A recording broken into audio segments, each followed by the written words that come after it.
வணக்கம். தமிழ், கன்னடம் தற்காலத்தில் நிகழ்ந்து கொண்டிருக்கிறது. தமிழ் கன்னடத்தின் தாயா அல்லது கன்னடம் தமிழின் மகளா, இல்லை தமிழும் கன்னடமும் நெருங்கிய மொழிகளா? இவற்றை குறித்த அடிப்படை புரிதலை வழங்குகின்ற ஒரு காணொளி. இந்த காணொளிக்குள் செல்வதற்கு முன்பு நான் ஒரு தகவலை உங்களோடு பகிர்ந்து கொள்ள விரும்புகின்றேன். அண்மையில் மலையாளத்தின் ஊடாக கன்னடம் கற்பிக்கின்ற ஒரு காணொளியை காண நேரிட்டது. அதில் அவர் தென்னிந்திய மொழிகளான மலையாளம், கன்னடம், தெலுங்கு இந்த 3 மொழிகளும் ஒன்றோடொன்று தொடர்புடைய நெருங்கிய மொழிகள் என்று குறிப்பிட்டிருந்தார். ஆகவே ஒரு மலையாளிக்கு கன்னடம் கற்பது எளிது என்றும் அதற்கு அவர் சில எடுத்துக்காட்டுகளையும் குறிப்பிட்டிருந்தார்.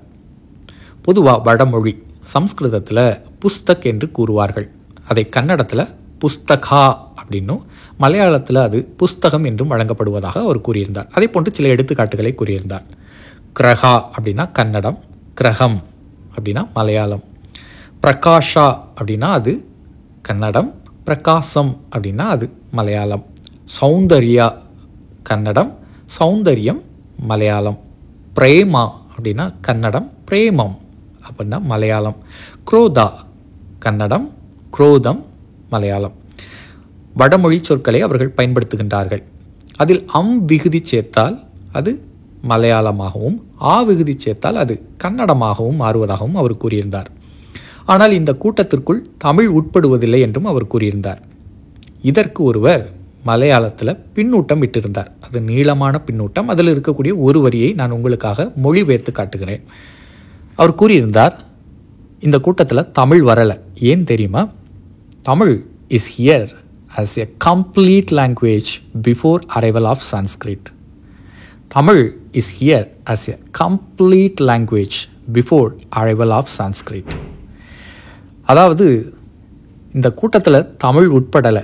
ஏன்னா தமிழ் 2500 ஆண்டுகளுக்கு முன்பே திருந்திய மொழியாகவும் நன்கு கட்டமைக்கப்பட்ட பெரிய இலக்கியங்களை கொண்ட ஒரு மொழியாகவும் அது திகழ்ந்து கொண்டும் இருக்கிறது. 2000 ஆண்டுகளுக்கு முன்பு இன்றைய இந்திய நிலப்பரப்பில் உண்டாயிருந்த பிற பேரரசுகளான நந்தர்களையும் அவர்களுக்கு பின் தோன்றிய மௌரியர்களை குறித்த குறிப்புகளையும் தமிழ் கொடுக்கிறது. அது மட்டுமல்ல, 2500 ஆண்டுகளுக்கு முன்பே தன்னை தமிழ் என்கின்ற பெயரால் அடையாளப்படுத்தி ஆவணப்படுத்தி வைத்திருக்கிறது. பழந்தமிழ் இலக்கியங்களில் தமிழ் என்கின்ற சொல்லாடல் மிகுதியாக காண கிடைக்கிறது. 1800 ஆண்டுகளுக்கு முன்பு இயற்றப்பட்ட சிலப்பதிகாரத்திலும் தமிழ் என்கின்ற சொல்லாடலை காணலாம். பிறகு 1400 ஆண்டுகளுக்கு முன்பு, அதாவது 8ஆம் நூற்றாண்டில் இயற்றப்பட்ட சமய இலக்கியங்களிலும் ஒருவாறாக காண கிடைக்கிறது. ஆனால் இத்தகைய சொல்லாடல்கள் பிற மொழிகளுக்கு 2000 ஆண்டுகளுக்கு முன்பு உண்டாயிருந்ததா என்பது ஒரு கேள்விக்குறி வினா. கன்னட மொழியை எடுத்துக்கொள்வோம். கன்னடர்களின் கூற்று இதுவாக இருக்கும்.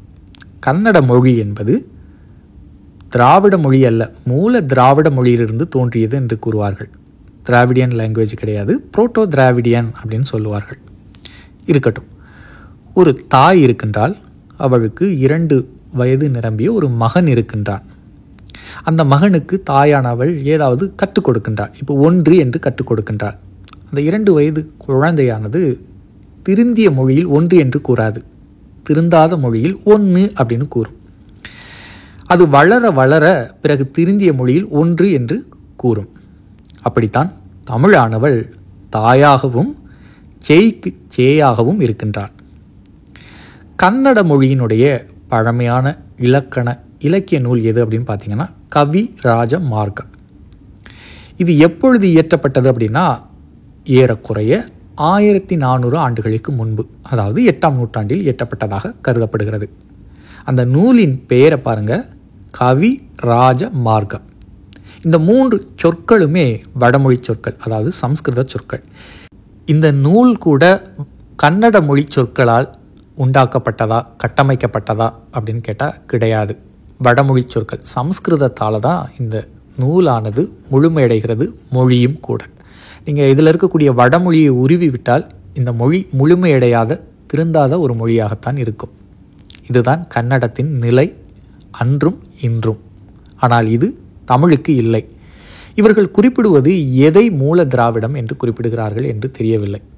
இதுவரைக்கும் அவர்களிடமும் அது தெளிவு காணப்படாத ஒன்றாகத்தான் இருக்கிறது. தமிழில் ப என்று தொடங்கக்கூடிய சொற்கள் கன்னடத்தில் திரிந்து ஹாவாக ஒலிக்கும். இப்போ நாம் பால் அப்படின்னு சொல்கிறோம், அவங்க பால் என்பது திரிந்து பாலு, ஹாலு, ஹாலு அப்படின்னு சொல்கிறாங்க. பால், ஹாலு. பகல், ஹஹலு. பத்து, ஹத்து. பொன், ஹொன்னு.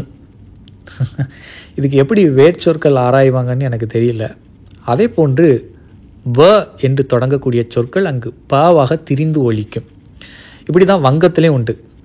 இப்போது வித்யா அப்படிங்கிறத அவங்க வித்யா அப்படின்னு தான் சொல்லுவாங்க. எனக்கு அதுதான் நினைவுக்கு வந்தது. பெல்லி, அங்கே அது திரிந்து பெல்லி. விடு, விடு. வா, பா. பாய், பாய். வ என்பது அங்கே திரிந்து பாவாக மாறுகிறது.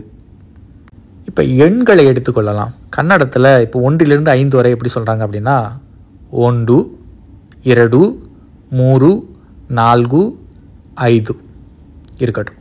இப்போ தமிழில் நாம் எடுத்துக்கொள்ளலாம் 1, 2, 3, 4, 5. இப்போ இந்த 1 எடுத்துக்கொள்ளுங்க. 1, 1, ஒரு, ஓர், ஒற்றை. பட்டியல் நீளமாக போகும். அதே போன்று தான் 2, 2. 3 என்பதை நம்ம 3 மூ என்ற சொல்லாலும் அழைக்கிறோம். இப்போ 3 மொழி அப்படிங்கிறத மும்மொழி அப்படின்னு சொல்கிறோம். 3 வேந்தர், மூவேந்தர். 3 தமிழ், அதை முத்தமிழ் அப்படிங்கிறோம். 4 பேர் அப்படின்னு நம்ம சொல்கிறோம். தமிழில் இதை நாம் 4வர் அப்படின்னு குறிப்பிடுவோம். இதை கன்னடத்தில் எப்படி அழைப்பாங்க அப்படின்னு தெரியல. 5 பேர், அதை நம்ம ஐவர் அப்படின்னு சொல்லுவோம்.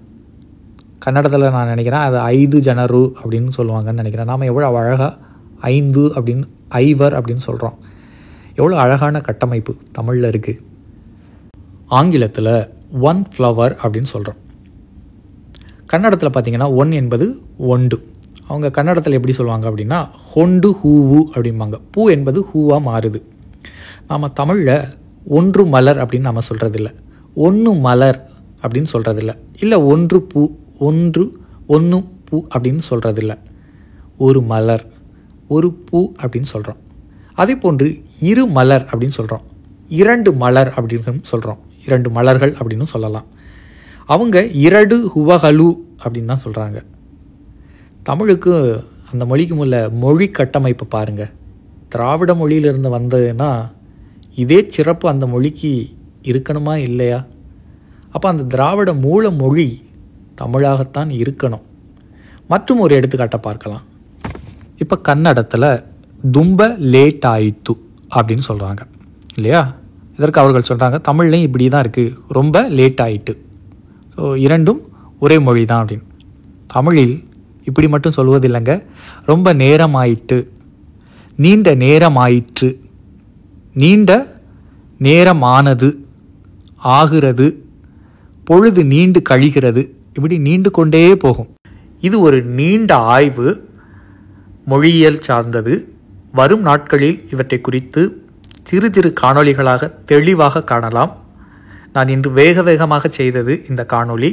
நிறைய விடுபட்டிருக்கலாம், ஆனால் எளிமையான ஒரு அடிப்படை புரிதலை உண்டாக்கும் என்றும் கருதுகின்றேன். கவிராஜா மார்க்கவை குறித்தும் காணொளிகளை வெளியிட இருக்கின்றேன் வரும் நாட்களில்.